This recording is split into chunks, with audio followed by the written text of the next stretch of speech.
ជំរាបសួរហើយក៏សួស្តីពុកម៉ែបងប្អូនទាំងអស់គ្នាថ្ងៃនេះខ្ញុំមកបង្ហាញពីរបៀបសម្លកកូរមានរសជាតិឈ្ងុយឆ្ងាញ់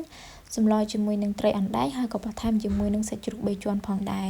ហើយនេះគឺជាគ្រឿងផ្សំរបស់យើងមានដូចជាសាច់ជ្រូកបន្លែកកូរសពមុខអង្ករលីងត្រីអណ្ដែងប្រហុកស្លឹកម្រុំផ្កាម្រុំលីងលាក់ហើយនឹងគ្រឿងរបស់យើងនឹងឯងខ្ញុំទៅផ្សារថ្ងៃនេះខ្ញុំទិញរបស់ស្រាប់មកងាយស្រួលធ្វើឆាប់បានញ៉ាំណាបន្លែកកូរនឹងទិញតែ1500ទេបងប្អូននិយាយពីថាមានទាំងពីអង្ករលីងមានតាំងពីគ្រឿងមកសពគ្រប់តែម្ដងអ្នកស្រុកខ្ញុំលក់បន្លែធូរថ្លៃមែនទែនហើយសាច់ជ្រូកនឹងយើងប្រើសាច់ជ្រូក3ជាន់ជាប់ខ្លាញ់ចឹងហើយយើងហាន់មកទាំងស្បែកចឹងមកយើងហាន់ស្ដើងចឹងមកបើសិនជាពុកម៉ែបងប្អូនមិនចូលចិត្តដាក់សាច់ជ្រូកទេក៏អាចដាក់តែត្រីក៏បានដែរបើសម្រាប់ខ្ញុំវិញខ្ញុំចូលចិត្តដាក់ទាំងពីរព្រោះថាចូលចិត្តទាំងពីរហើយឥឡូវត្រីសាច់របស់យើងក៏ហាន់រួចរាល់អស់ហើយក៏យើងចាប់ផ្ដើមមកចិញ្ច្រាំប្រហុកឆ្អឹងណាបងប្អូនព្រោះថាប្រហុកនឹងឆ្អឹងតចិញ្ច្រាំឲ្យម៉ត់ពេលយើងយកទៅស្លទៅរំលីងជាមួយគ្រឿងទៅវាអត់មានឆ្អឹងណាហើយបន្ទាប់មកដាក់ឆ្នាំងឲ្យក្តៅហើយក៏យើងចាក់ខ្លាញ់ចូលមកយើងក៏ដាក់គ្រឿងបុកយើងនឹងចូលមកយើងដាក់ជាមួយនឹងប្រហុកដែលយើងចិញ្ច្រាំអមិញហ្នឹងយកមកកូរវាចឹងមកណាកូរវាឲ្យឡើងឈ្ងុយណាបងប្អូនឈ្ងុយពេញមួយភូមិតែម្ដងបន្ទាប់មកក៏យើងចាក់ជាមួយនឹងសាច់ជ្រូកដែលយើងហាន់អមិញហ្នឹងណា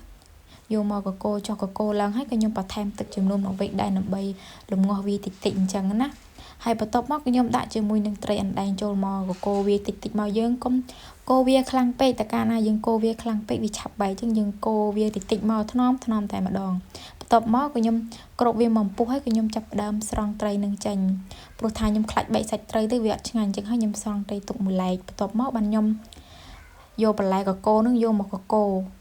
កូរវាណាបងប្អូនព្រោះថាបន្លែនឹងរឹងអញ្ចឹងហើយយើងស្រង់ត្រីចេញណាដើម្បីកុំឲ្យវាបែកអ្នកតែខ្ញុំចូលចិត្តស្លោបែបហ្នឹងឯងព្រោះថាត្រីក៏កកូរសាច់ក៏កកូរបន្លែក៏កកូរជាមួយគ្រឿងហើយហ្នឹងណាកកូរវាឲ្យ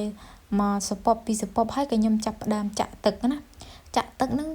ចាក់តាមបរិមាណដែលពុកម៉ែបងប្អូនស្រឡាញ់ខ្ញុំស្រឡាញ់ប៉ុណ្ណាខ្ញុំចាក់ប៉ុណ្ណឹងមួយឆ្នាំងហ្នឹងគឺថាខ្ញុំញ៉ាំបាន2គ្រួសារបន្ទាប់ពីទឹកពុះហើយក៏ខ្ញុំចាប់ផ្ដើមបង់ត្រីចូលហើយក៏ខ្ញុំចាប់ផ្ដើមមកដាក់ជាមួយនឹងអង្ករលីងនឹងឯងអ្នកខ្លះគេយកអង្ករលីងទៅត្រាំទឹកប៉ុន្តែខ្ញុំអត់ទេខ្ញុំដាក់អញ្ចឹងទាំងម្ដងទៅតែវាក្តៅវារីក